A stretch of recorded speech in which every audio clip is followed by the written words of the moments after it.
Vamos orar. Pai, nós queremos te agradecer por essa oportunidade, por esse dia. E agora que nós vamos meditar na sua palavra, Senhor, nós pedimos que o Senhor possa falar conosco. E mais do que o nosso intelecto, que essa palavra possa falar aos nossos corações e possa gerar frutos, Senhor, em nossas vidas, para a glória do seu nome. Em nome de Jesus, amém. Irmãos, deixa eu falar uma coisa para vocês. Essa aula aqui eu já dei inúmeras vezes, né? Mas todas as vezes que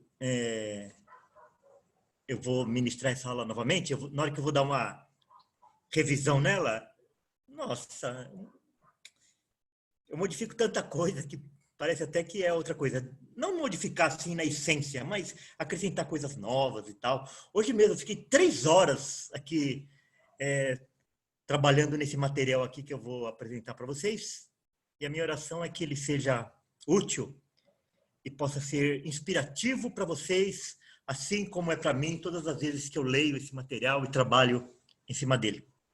Sola gratia, ou sola gratia é uma expressão do latim, né? E significa somente a graça.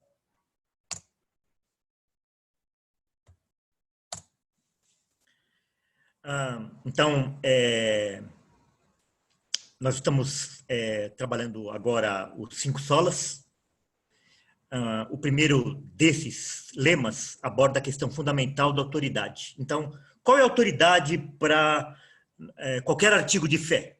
Qual que é a autoridade para nós fazermos qualquer afirmação a respeito de Deus, de Cristo, do Espírito Santo, da salvação, da condenação, das Escrituras? A autoridade é a Escritura, as Escrituras, não a tradição. Nós só utilizamos a tradição naquilo que a tradição se subordina à Escritura. Então, não é que nós desprezamos a tradição. Nós amamos a tradição, mas desde que essa tradição esteja subordinada às Escrituras. As 3 intermediárias, sola gratia, somente a graça, sola fide, somente a fé, solus Christo, somente Cristo, tratam das questões básicas da salvação. Então, nós somos salvos pela graça, somente, pela fé, somente por Cristo. As questões básicas da salvação. E último, se refere à adoração. Então, nós somos salvos somente pela graça, somente pela fé e somente Cristo, porque isso vai redundar em que somente Deus vai receber toda a glória por causa da nossa salvação. Na sexta-feira nós vimos o Sola Escritura e hoje nós vamos ver então o Sola Gratia, ok?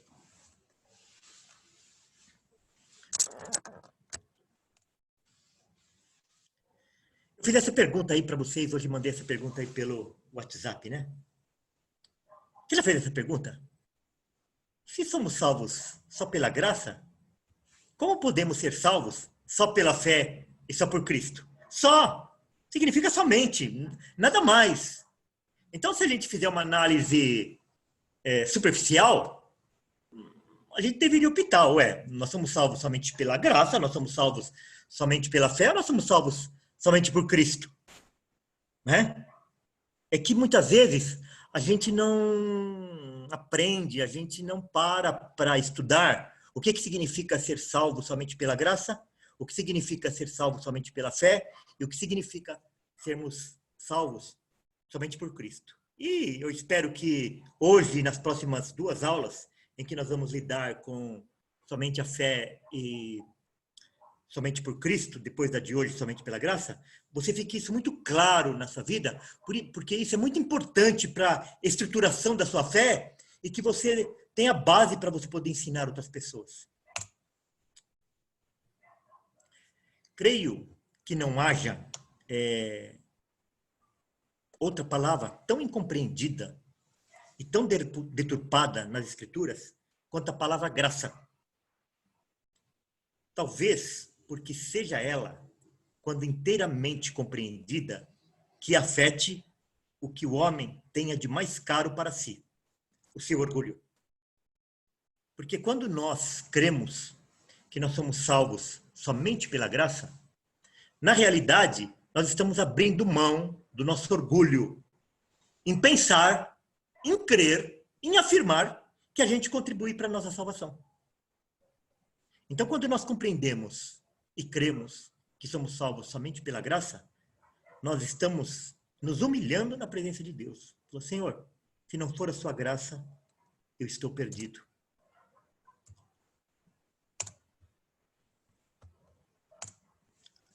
Efésios 2, de 4 a 9. Texto muito conhecido, né? Mas Deus, sendo rico em misericórdia, por causa do grande amor com que nos amou, estando nós mortos em nossos delitos, nos deu vida juntamente com Cristo.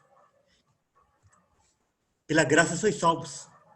E juntamente com Ele nos ressuscitou e nos fez assentar nos lugares celestiais em Cristo Jesus, para mostrar nos séculos vindouros a suprema riqueza da sua graça, em bondade para conosco, em Cristo Jesus. Porque pela graça sois salvos, mediante a fé. Isto não vem de vós, é dom de Deus. Não de obras, para que ninguém se glorie. Percebe que lá no final, o objetivo é para que ninguém se glorie? Para que só Deus seja glorificado? É por isso que o último dos solas é só lhe deu glória. Para que ninguém se glorie, para que somente Deus seja glorificado. Então, a graça, a fé e Cristo nos salvam. Para que nós não nos gloriemos, mas para que nós rendemos graças somente a Deus. Agora uma pergunta. Uma outra pergunta. Já fiz uma pergunta, agora vou fazer outra pergunta. O homem inicia e participa de seu perdão e salvação? Ou é Deus quem inicia e completa a salvação de pecadores, de modo que toda obra seja atribuída somente à graça soberana? Sola gratia. Deus salva ou Deus salva-se? Essa é a questão. Deus ele salva uma pessoa se essa pessoa fizer isso. Se. Deus salva-se. Ou Deus salva?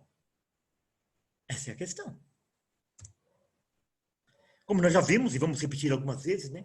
A Igreja Romana, na Idade Média, e até os dias de hoje, ela crê na Escritura e na tradição, na fé e obras, na graça e nos méritos, em Cristo, Maria e a intercessão dos santos, e a glória vai para Deus, os santos e a hierarquia da igreja, e Maria também, né, como a intercessora, como a coautora da salvação e coisas desse tipo. Os reformadores, então, vieram falar, não, somente a Escritura, somente a graça, somente a fé, somente Cristo e glória somente a Deus. Então aí nós temos o comparativo. Escritura e tradição, somente a Escritura. A graça e os méritos, somente a graça. A fé e as obras, somente a fé. Cristo, Maria e a intercessão dos santos, somente Cristo. Glória a Deus, aos santos e a hierarquia da igreja, glória somente a Deus. Martinho Lutero, então, ele foi a principal figura da Reforma Protestante. Aquele que deu o tiro inicial. A Reforma Protestante, ela foi feita por muitos homens que começaram muito antes de Lutero, os pré-reformadores, e ela continua até hoje. Em todos aqueles que lutam para que a igreja volte às Escrituras, são reformadores, continuam levantando a mesma bandeira de Lutero, de Calvino, de Zwinglio e de tantos outros homens de Deus, né? Nós não levantamos a bandeira de Lutero, nós não levantamos a bandeira de Calvino, nós não levantamos a bandeira de Spurgeon, nós não levantamos a bandeira de ninguém.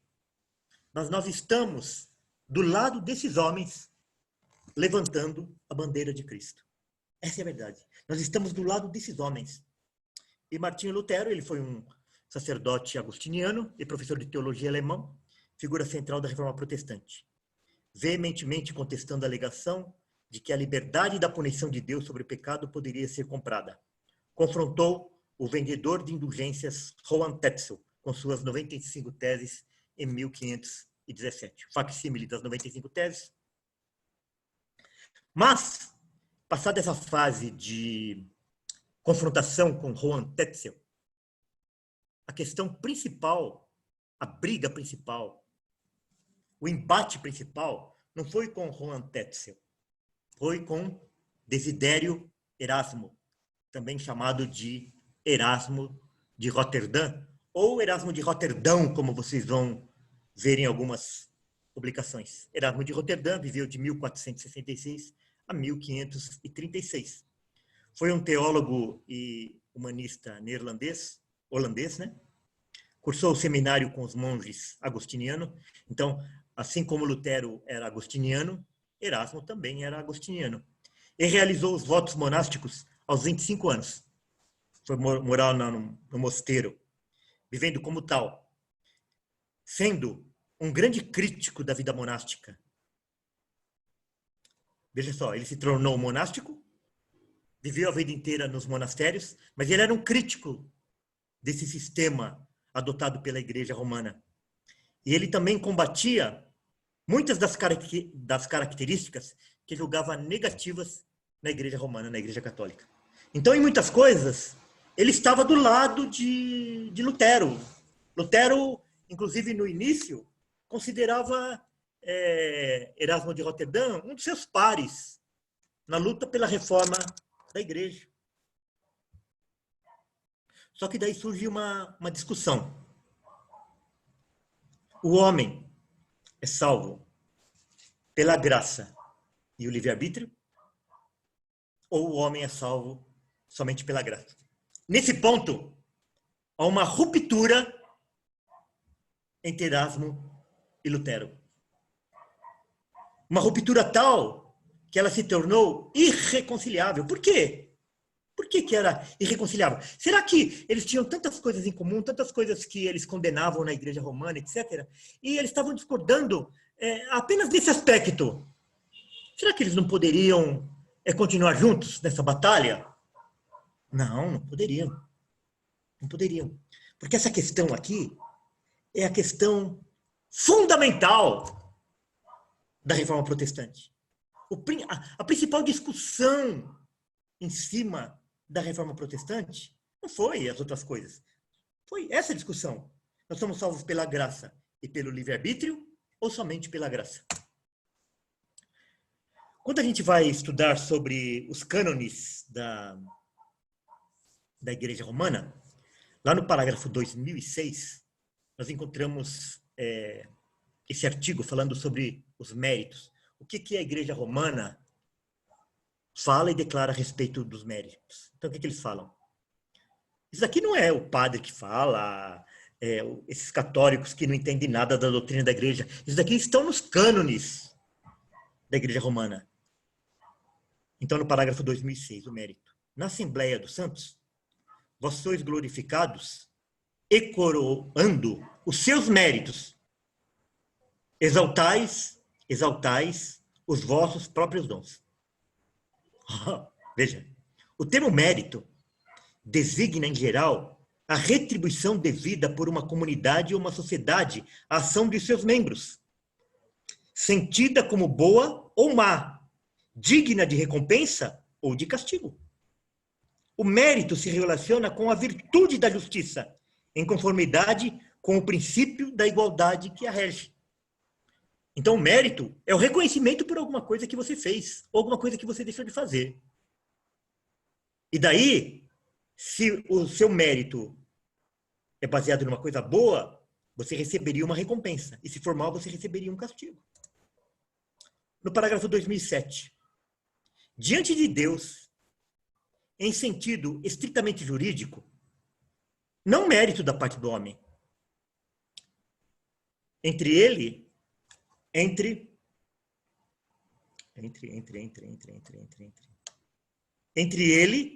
e a nós, entre Deus, né?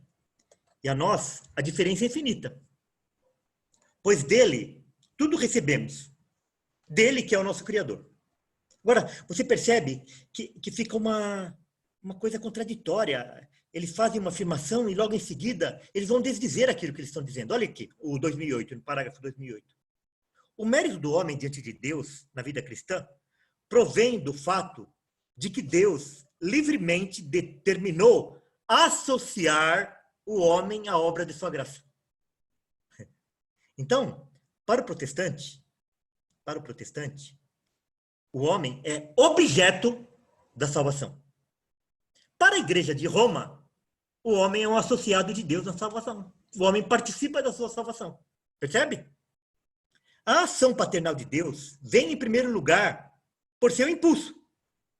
E o livre agir do homem em segundo lugar, colaborando com ele, de sorte que os méritos das boas obras devem ser atribuídos à graça de Deus primeiramente, e só em segundo lugar ao fiel. Então aqui, não é só lhe deu glória. Deu glória em primeiro lugar. A glória a Deus em primeiro lugar. Em segundo lugar, ao fiel. Por isso que vem os reformadores e falam assim, não. A glória de Deus não é dividida. Só lhe deu glória. O próprio mérito do homem cabe, aliás, a Deus, pois suas boas ações procedem em Cristo, das inspirações do auxílio do Espírito Santo. Não é o Espírito Santo que realiza, ele auxilia o homem a fazer. Lutero insistia que um pecador é incapaz de prover ou mesmo de se apropriar da salvação. Ao dizer isso, Lutero atacou o sistema de indulgências, peregrinações, penitências, jejuns, purgatório e a mariolatria da Igreja Católica. Porque todas essas coisas aqui, eles eram considerados boas obras. Ações que dariam mérito para o homem ser salvo. Ele percebeu que a única maneira de derrotar o sistema baseado em obras da Igreja Católica era atingir a raiz da controvérsia. A graça gratuita versus o livre-arbítrio. Então, por detrás dessa discussão do livre-arbítrio, tem essa questão das indulgências, das peregrinações, das penitências, do jejum, do purgatório, da mariolatria da Igreja. Agora você pergunta assim, de que lado está a Igreja Evangélica atual? De que lado que está? Na hora que a gente aprofunda essa discussão, a igreja hoje, a Igreja Evangélica, está precisando de uma reforma da mesma extensão daquela que foi realizada no século XVI. Hoje, quase que a totalidade das pessoas que estão dentro da Igreja Evangélica, hoje, eles acreditam no livre-arbítrio. Eles acreditam que Deus só salva se a pessoa quiser.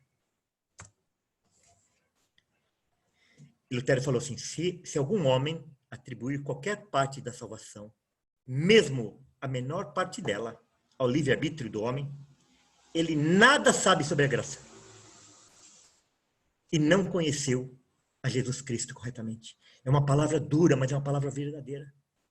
Então, o homem que atribuir qualquer coisa, quem for a mínima, nem que seja a mínima parte, ao seu livre-arbítrio, ele não sabe nada sobre a graça. É por isso que a graça hoje, ela é desconhecida. O significado da graça, ela é desconhecida pela maior parte daqueles que se dizem cristãos e daqueles que se dizem evangélicos também. Vou ver um filminho aqui que eu preparei para vocês compreenderem um pouquinho melhor o que foi essa discussão.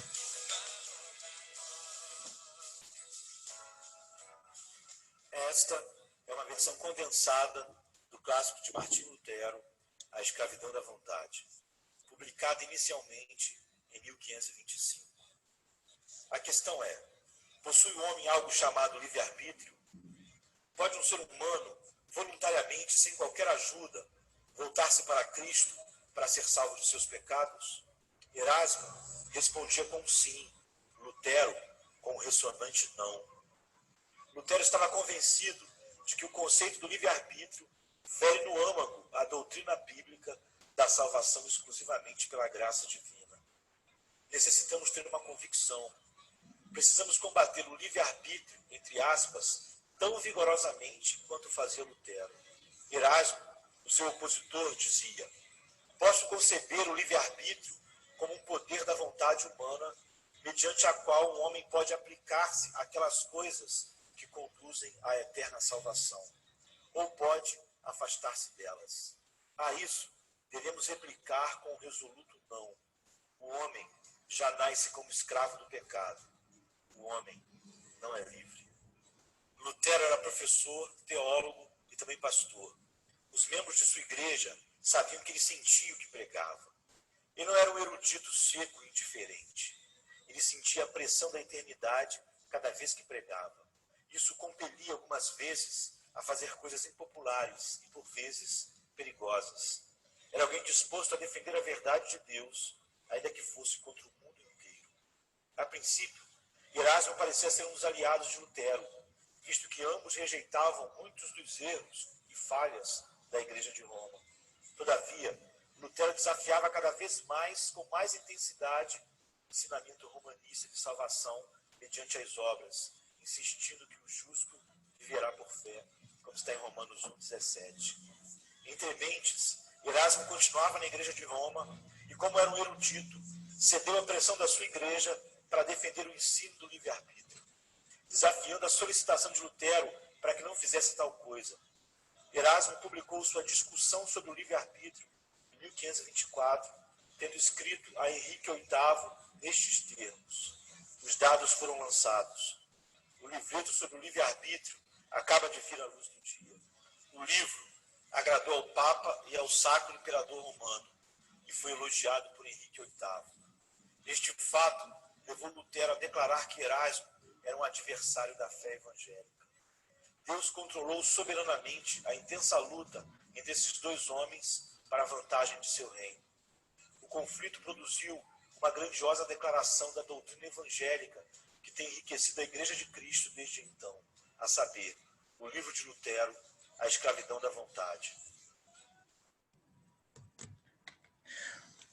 Então vocês viram aí, né, por esse vídeo aí, que essa questão foi a grande questão da Reforma Protestante. Então, as pessoas ficam achando que a Reforma Protestante foi a questão das indulgências, do negócio do Papa, etc. Foram importantes, mas não foi fundamental. O fundamental foi essa luta aí, salvação somente pela graça ou a salvação também através do livre-arbítrio. Se vocês quiserem esse livro que ele acabou de citar aí, A Escravidão da Vontade, ele foi publicado no Brasil, um condensado desse livro, que é a obra mais importante que um cristão deve ler depois das Escrituras. Esse livro, Nascido Escravo, de Martinho Lutero. São poucas páginas, da editora Fiel, e aí é uma obra conclusiva de Lutero contra o livre-arbítrio, Nascido Escravo. Eu recomendo que aqueles que ainda não leram, que possam ler esse livro. O só pela graça é a resposta a essa pergunta. Por que Deus salva alguém? Então, assim, por que Deus salva alguém? Deus salva alguém somente pela graça. Deus não salva alguém porque a pessoa merece ser salva. Deus não salva alguém porque a pessoa fez alguma coisa. Deus salva uma pessoa somente pela graça dele. Por causa da graça dele. Essa é a resposta. Por quê? Por quê? Por causa da graça dele. Nós somos salvos somente pela graça dele. Então, quando a gente entende isso, que nós somos salvos somente pela graça, nós tiramos da frente qualquer coisa que nós podemos fazer. Qualquer exigência. Quando você chega numa loja e a mercadoria está de graça, mas ele coloca uma condição, já não é de graça, é condicional.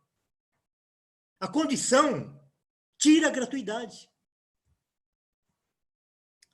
Diz o sinergista. O sinergista é aquele que diz que na salvação existe uma sinergia, uma associação entre Deus e o homem.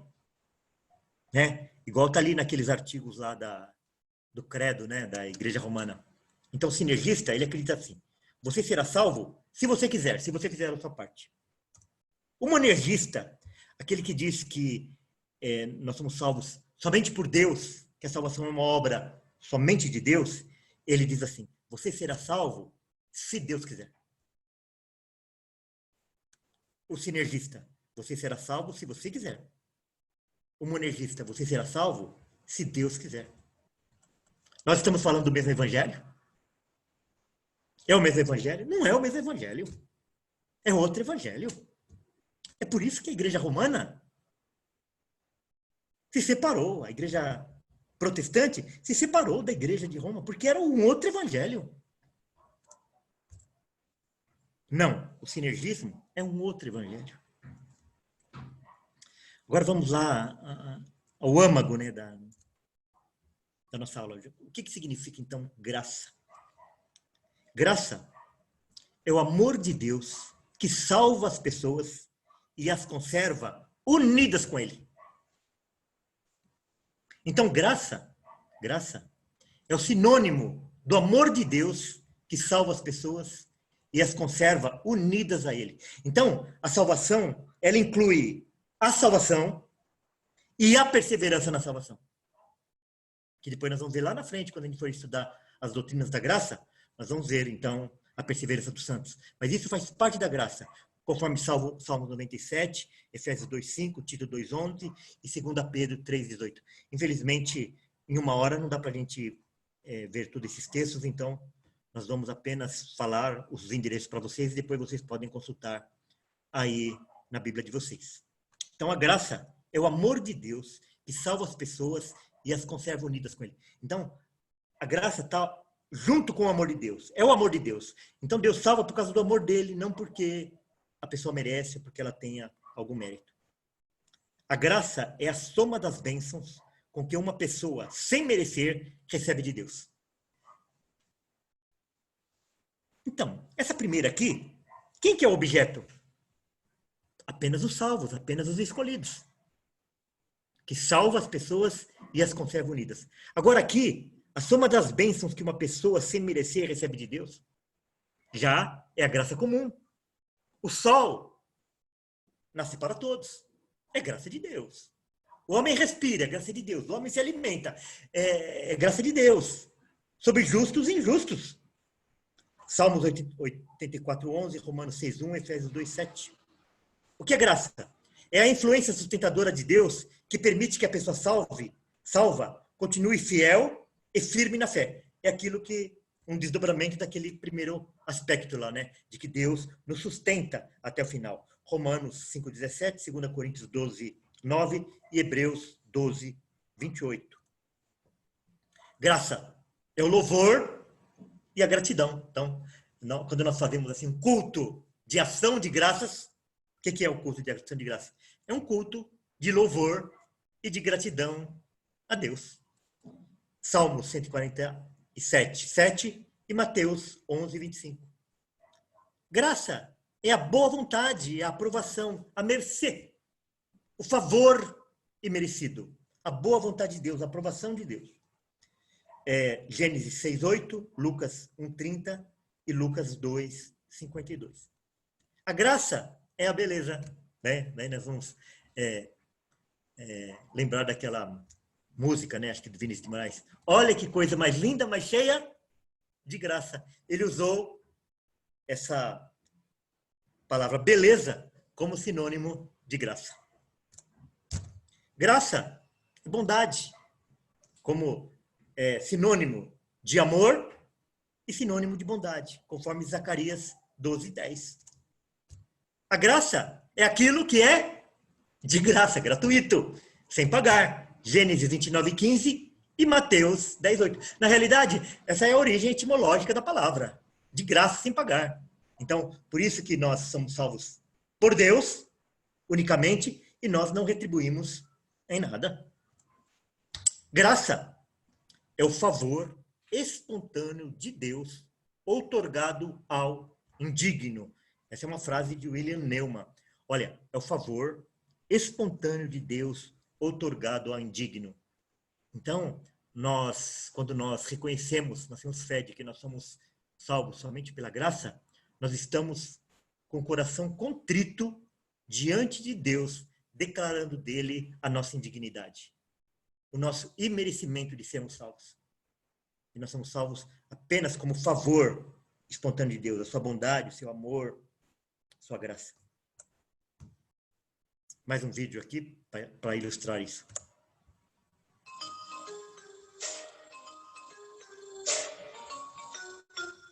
Próximo. Arquivos, por favor. Um pouco de mentira, um pouco de roubo, e alguns atos de bondade aqui e ali. Eu tentei viver uma vida boa. Bem, vamos ver o quanto.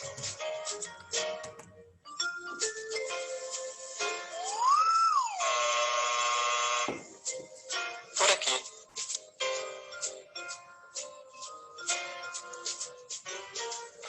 Próximo. Arquivos, por favor. Ok, eu admito, eu fiz um monte de coisas erradas. Sim, eu estou vendo. Mas eu fiz coisas boas também, sabe? Para compensar com as ruins. Uma vez, eu colei na prova. Mas então, eu limpei o lixo no pátio. Isso deve servir, certo? Vamos descobrir.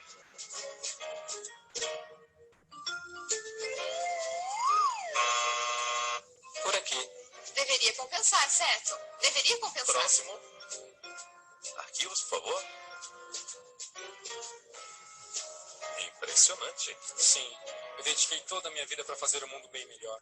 Fui voluntário na África, doei sangue todos os meses. E ajudei na Índia também. Quero dizer, gostaria de ter feito até mais. E essas assinaturas são suas? Sim, sim, todas minhas.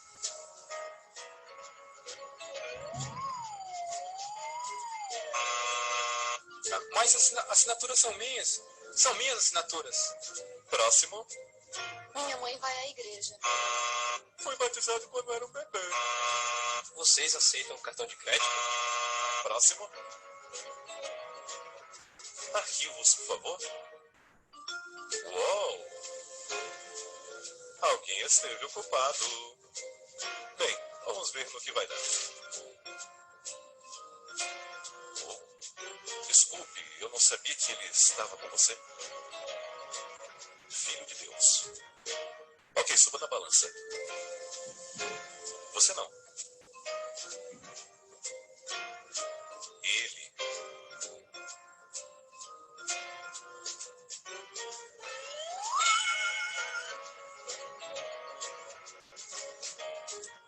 Ei, isso é totalmente injusto. É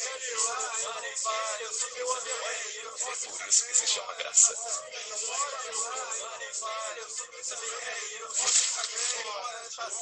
Próximo. Por isso que se chama graça. A graça é o favor espontâneo de Deus outorgado ao indigno. Graças a Deus por isso, né, irmãos? Se não fosse a graça de Deus, seria impossível a nossa salvação e a salvação de qualquer pessoa. As características da graça. A graça é livre. Romanos 9,18. Deus dá livremente a sua graça para quem Ele quer. Ela é soberana. Deus é quem decide. Deus é que está no controle. Deus derrama a graça dEle para quem Ele quiser. Romanos 9, 20 e 21. O que a graça faz? A graça nos chama, conforme está em Gálatas 1,15.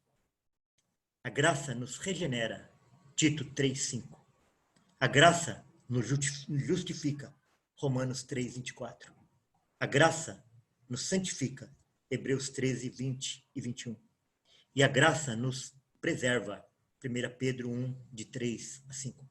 Então, a graça está presente em todos os aspectos da nossa salvação e em todos os aspectos da nossa vida. A graça nos chama, a graça nos regenera, a graça nos justifica, a graça nos santifica e a graça nos preserva. Efeitos da graça. Através da graça, nós nos tornamos co-herdeiros com Cristo, conforme está em Romanos 4,16. A graça estabelece a nossa paz com Deus, Romanos 5,2. Antes nós éramos inimigos de Deus, agora nós não somos mais inimigos de Deus por causa da graça de Deus. A graça nos dá liberdade verdadeira e eterna, conforme Romanos 5:20 e 21 e Romanos 6:14. A graça nos capacita, Romanos 12:6. Então, qualquer coisa que nós fazemos, qualquer boa obra que nós realizamos, é porque nós somos capacitados por Deus por causa da sua graça. A graça vence a morte, conforme está em Romanos 5, de 20 a 21. E a graça de Deus escolhe os que serão salvos, conforme está em Romanos 11, versículos 5 e 6. Vocês percebem assim, quantas implicações tem a respeito da graça? A graça nos chama à conversão. Então, quando nós somos chamados ao Evangelho, quando nós somos chamados à presença de Deus, é por causa da graça de Deus, conforme está lá em Efésios 2, 8 a 10. A graça nos chama à santidade, conforme está lá em 2 Pedro 3, 18. A graça nos chama a servir a Deus, Filipenses 3:12. Nós somos chamados, irmãos, para praticar as boas obras, para trabalharmos no reino de Deus. E a graça também nos chama a sofrer, porque nós somos chamados, através da graça, não somente a crer em Cristo, mas também a sofrer por Ele. A graça gratuita reivindica expressão na igreja contemporânea.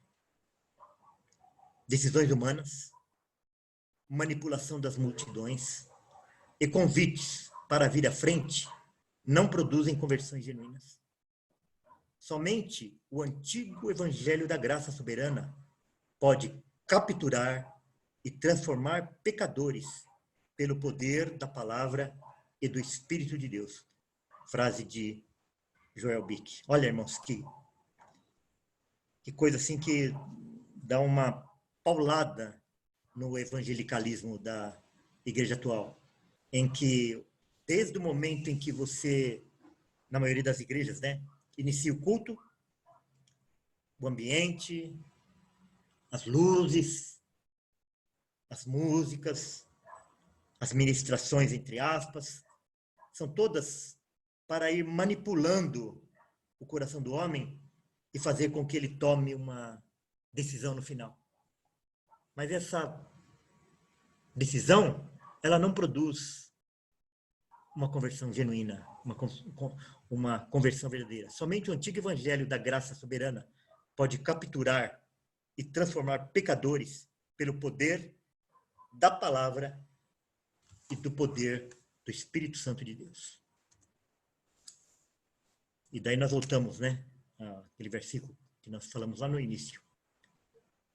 Efésios 2, de 8 e 9. Porque pela graça sois salvos, mediante a fé. E isto não vem de Deus, isto não vem de vós. É dom de Deus, não de obras, para que ninguém se glorie. Então, a motivação, o impulso, a razão, porque Deus salva uma pessoa, é a sua graça. Ele não salva porque ele precisa da pessoa. Ele não salva porque a pessoa merece ser salva. Ele não salva porque a pessoa vai doar alguma coisa, fazer alguma coisa para ele ou para o próximo. A única razão de Deus salvar uma pessoa é pela sua graça. Para encerrar, eu quero colocar este hino maravilhoso, né? Maravilhosa graça. Maravilhoso, que todos conhecem. Está em inglês, tem a tradução. E ele é baseado naquele filme 12 anos de escravidão.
Então, irmãos, para encerrar, eu gostaria qual que é o objetivo final? É que você tenha em mente que você é salvo, que você foi alcançado por Deus, unicamente pela sua graça, pela sua misericórdia, pela sua bondade.